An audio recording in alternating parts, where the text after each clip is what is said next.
حضور صلی اللہ علیہ وسلم کی سیرت پڑھنا، اور سیرت پڑھنے سے پہلے ایک سٹیپ ہوتا ہے، یعنی سیرت اسٹارٹ کرنا کیسا، سیرت پڑھنے اسٹارٹ کیسا کریں گے؟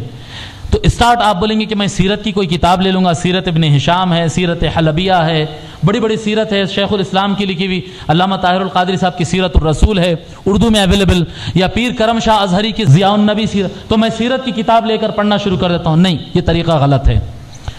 سیرت پڑھنے کا صحیح طریقہ جو اکابر علماء لکھے ہیں، میں بتا رہا ہوں، سیرت پڑھنے کا صحیح طریقہ ہوتا ہے پہلے حضور صلی اللہ علیہ وسلم کے شمائل پڑھنا، شمائل، خصائص، یہ لفظ لکھ لو آپ اگر لکھتے تو، یا کیونکہ عربی لفظ ہے بھول جائیں گے اس لیے کہہ رہا ہوں،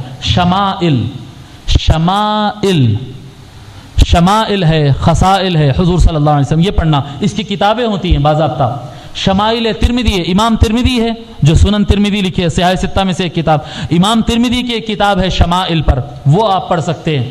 حضور صلی اللہ علیہ وسلم کی شمائل پر علامہ طاہر القادری صاحب کی بھی کتاب ہے، شمائل مصطفیٰ، خصائص مصطفیٰ، اسماء مصطفیٰ، جی اس طرح کی کتابیں ہیں، منہاج القرآن کے دفتر پہ اویلیبل ہے اردو میں اگر آپ چاہ رہے ہیں، شمائل مصطفیٰ، اس کو پڑھنا، یہ طریقہ بتا رہا ہوں آپ کو اس کا۔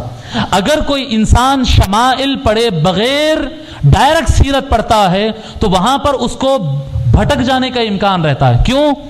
کیونکہ وہ حضور صلی اللہ علیہ وسلم کی پیدائش اور بڑا ہونا اور پھر کام کرنا، پھر زخم لگنا، پھر بھوکے رہنا، پھر پیٹ پہ پتھر باندھنا، پھر حضور کا خون نکلنا، پھر حضور کی شادی کرنا، تو کئی مرتبہ انسان حضور صلی اللہ علیہ وسلم کو ایک عام بشر میں کاؤنٹ کرنا شروع کر دیتا ہے، عام بشر میں، کیونکہ ہمارا دماغ کمزور ہے اور بھٹکانے پہ شیطان تیار بیٹھا ہے۔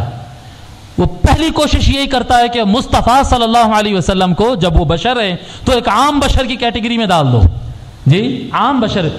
دیکھیں نا، وہ جو کافر جو دیکھتے تھے چاند کو انگلی سے 2 ٹکڑے کرتے تھے، ان کو وہ نظر نہیں آیا، چاند 14ویں کا چاند 2 ٹکڑے ہو رہا، حضور بتا کے کر رہے ہیں، ادھر آؤ، بولے نا تم سب ادھر آ جاؤ، پورے مل کے ٹھہرو، دیکھو ایسا انگلی سے کرے تو 2 ٹکڑے ہوا، وہ ان کو سمجھ میں نہیں آیا۔ کیا سمجھ میں آیا؟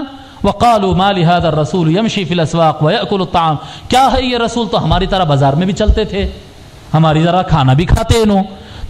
تو شیطان کا بھٹکاوا یہ رہتا کہ کمالات مصطفیٰ نظر نہیں آتے، عادات مصطفیٰ نظر آتے ہیں، حضور کا اٹھنا بیٹھنا چلنا سمجھ میں آ رہا ہے۔ یہ شیطان ایک پٹا ڈال دیتا ہے، پٹا، جی ایک پٹا آنکھوں پہ ڈال دیتا ہے، جی ایک کفر کی اور گمراہی کی ایک ایسی اینک پہنا دیتا ہے شیطان۔ اگر ڈائریکٹ سیرت پڑھنے جاؤ تو یہ بات بالکل ممکن ہے، شیطان ایک ایسی اینک پہنا دے جس میں کمالات مصطفیٰ نظر نہ آئے، عادات مصطفیٰ نظر آ جائے۔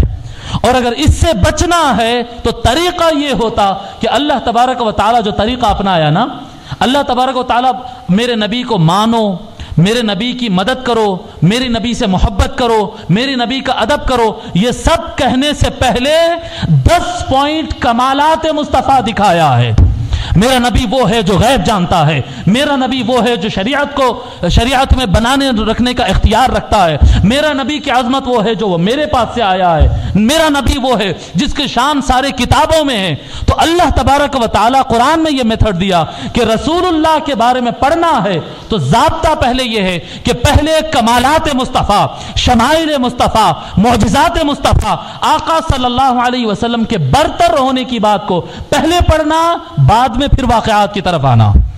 آپ دیکھیں یہ جو دوسرے عقیدے کے لوگ ہیں جن کو ہم کہتے ہیں کہ یہ لوگ بھٹک گئے، اور حقیقت میں بھٹک گئے، یہ لوگ حضور کو نہیں پڑھتے ایسا نہیں ہے، قدم قدم پہ حضور کے واقعات سناتے ہیں، لیکن مانتے ہیں اپنے جیسا بشر۔ کر دیا شیطان اپنا گیم کھیل دیا وہاں پر، حضور کی سیرت بھی پڑھنے پر بھٹکے ہوئے بھی ہے۔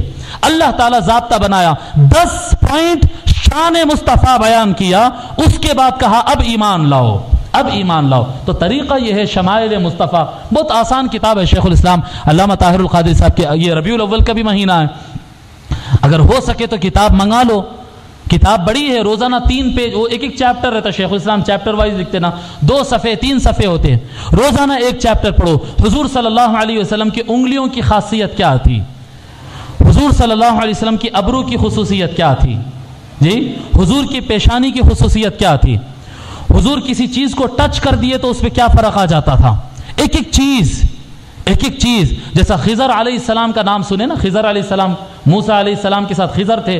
خضر کو خضر کیوں کہتے ہیں؟ تفسیریں اٹھا کر پڑھیے. خضر کا مطلب ہوتا ہے ہریالی. ان کا نام تو نہیں تھا اصل میں خضر, ان کا نام پڑ گیا تھا خضر. کیوں؟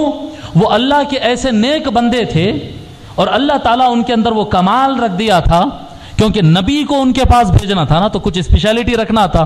اللہ تعالیٰ وہ اسپیشلٹی ان کے اندر رکھ دیا تھا. تفسیروں میں یہ لکھا ہے کہ انہوں جہاں جا کے بیٹھتے, کبھی رات میں سو جاتے, تو جتنا سانس لیتے نا, تو یہ جو ہوا روٹیٹ ہوتی ہے, اندر جاتی باہر نکلتی, تو جو ہوا ان سے روٹیٹ ہو کر, ان کے اندر سے ہو کر باہر نکلتی ہے, جب وہ ہوا زمین کو ٹچ کرتی وہاں گھاس اٹھ جاتی تھی. یعنی ان کی سانسوں میں زندگی تھی, سانسوں میں زندگی. مردہ زمین پہ وہ جو سانس لیٹ کے سو جاتے نا, تو صبح اٹھنے تک جہاں جہاں تک ان کی سانس کی ہوا لگتی تھی وہاں وہاں ہرے درخت اٹھنا شروع ہو جاتے تھے. آپ دیکھیں یہ کمال ہے حضرت خضر کے. ورنہ آپ صرف یہ کہہ دیں خضر علیہ السلام رسول نہیں تھے, وہ بھی ایک عام انسان تھے, تو ہو گیا کام. اب یہ بتانے کے بعد اب پوری زندگی آپ, وہ بھی ایک انسان تھے, آپ کے دماغ میں رہتا ہے انسان تھے مگر ہمارے سے برتر تھے, ان کی سانسوں میں اللہ زندگی دیا تھا. برابر ہے. تو خضر کے سانس میں اللہ زندگی دیا تھا, اور محمد عربی کے سر سے پیر تک ایک ایک اونگ کے اندر اللہ تبارک و تعالی معجزہ دیا ہے. معجزہ دیا, چہرے کا کمال, ناخن کا کمال.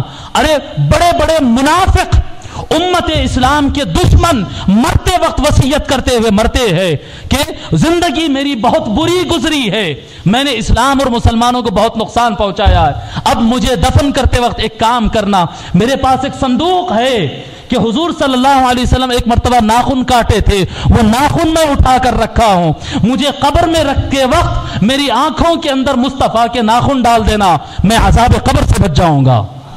کون کہہ رہا ہے؟ یہ دشمن اسلام کہہ رہا ہے. دشمن اسلام مرتے وقت یہ وصیت کر کے مر رہا. وجہ یہ حضور کے کمالات ہے, یہ حضور کے ناخن کا کمال, یہ حضور کے منہ مبارک بال کا کمال, حضور کی نگاہ کا کمال, حضور کے کان کا کمال. اس کو کہتے ہیں شمائل مصطفیٰ, خصائص. پہلے یہ اسٹڈی کرنا, یہ طریقہ ہے. یہ اسٹڈی کرنے کے بعد پھر سیرت کی کتابیں اٹھا کر واقعات پڑھنا. اس سے ایمان میں قوت بڑھتی ہے, یقین میں قوت بڑھتی ہے, اور رسول اللہ کو جیسا ماننا ہے ویسا مانتے. بات کلیئر ہے؟